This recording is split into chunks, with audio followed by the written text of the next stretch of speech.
जो एमजी नारेगा को जो भली भाव में जो आमर स्कीम थिला 100 दिन निश्चित रोजगार योजना जो स्कीम थिला यूपीए सरकार करथिला ता ना को विकृतीकरण करी आज जो भली भाव में केंद्र सरकार वैमूत्रक मनोभाव पोषण करिछि जो बड़ा हीन मान्यतार चक्रांत करी महात्मा गांधी नाम से बाहर कर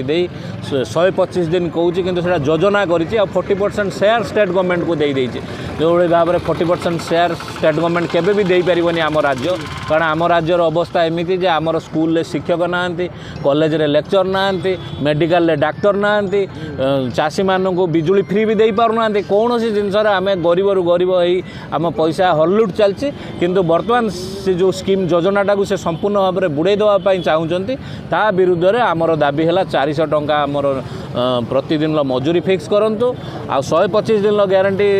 ग्यारंटी सहित दिंतु रोजगार ग्यारंटी दिंतु आ ना को कौन से हालत में परिवर्तन न करा जाऊ महात्मा गांधी जातिर पिता महात्मा गांधी सारा विश्वर नेता सी शांतिर प्रतीक सी तांको ना को से न कढ़ा जाऊ यही 3टी दाबी नहीं आज आम खाली पेटर अनशन में बसीचु जिला कांग्रेस तरफ आगामी दिन में दाबी गुड़िक जदि न मानव सरकार ताहले एक जन आंदोलन में यहाँ परिवर्तन करा आज आम भद्रक जिला कांग्रेस कमिटी तरफ जिलापाल कार्यालय सम्मुखें अनशन बसु ये कि जेभली भाव में ये सरकार मोदी सरकार महात्मा गांधी कर्मनियुक्ति योजना को जातीय कर्मनियुक्ति नाटा को परिवर्तन करदे गोटे नुआ योजना करदे जोटा कि खाली लोकों नुहे समग्र लोकों गोटे क्षति जो 100 जगह 125 दिन 125 तो करें 100 दिन को बर्तमान कर 125 दिन भी करें किंतु आम कथा उद्देश्य हूँ ये जो गरीब लोक कराइला जोटा कि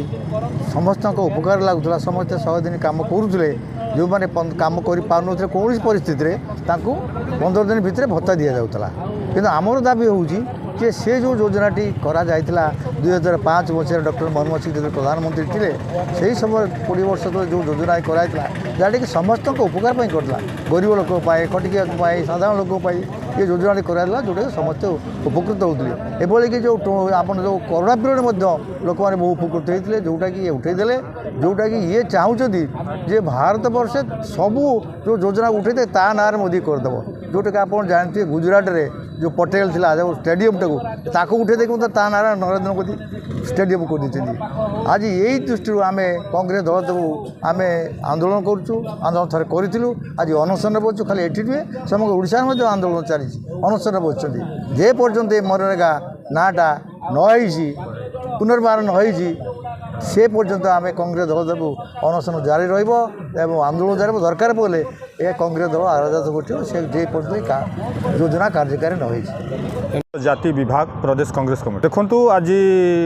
आमर प्रदेश कांग्रेस कमिटी सभापति भक्तचरण दास को आह्वान क्रमे भद्रक जिला कांग्रेस कमिटी सभापति नलिन महांत के नेतृत्व में आज भद्रक जिला कांग्रेस कमिटी तरफ एक गणधारण आंदोलन कराई ये आंदोलन अभिप्राय होउछि जो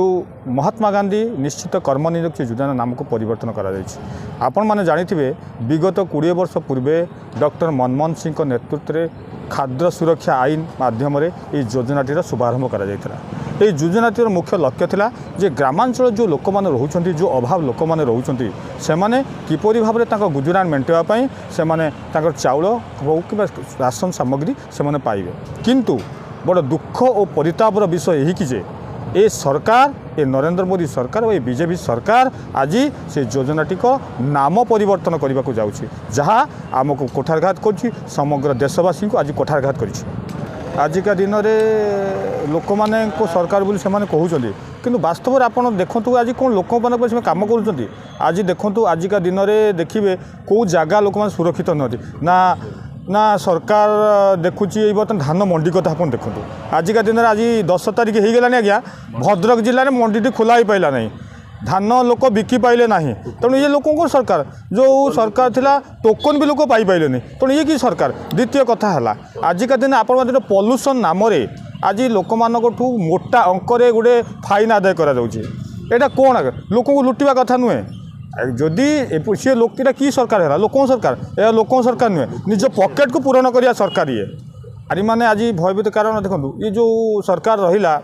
ये बोला माँ को सम्मान कथा कहूला और नारी को सुरक्षा कथा दूसरा किंतु वास्तव देखा गले जो आईन गुड़िक रहा से तो रही केवल ये लुटिया बाबद से आईन को केपरि आणवे तेणु आम सरकार को अनुरोध करुचु कि नेउरा होचु जे से आगामी दिन में ये सब ध्यान देवा सहित महात्मा गांधी कर्मनिष्ठ योजनार से परिवर्तन न करूँ जदि यह से परिवर्तन करते आगामी दिन में घोर आंदोलन हम ये आंदोलन तीव्र तीव्र हम यह जन आंदोलन परिणत हो।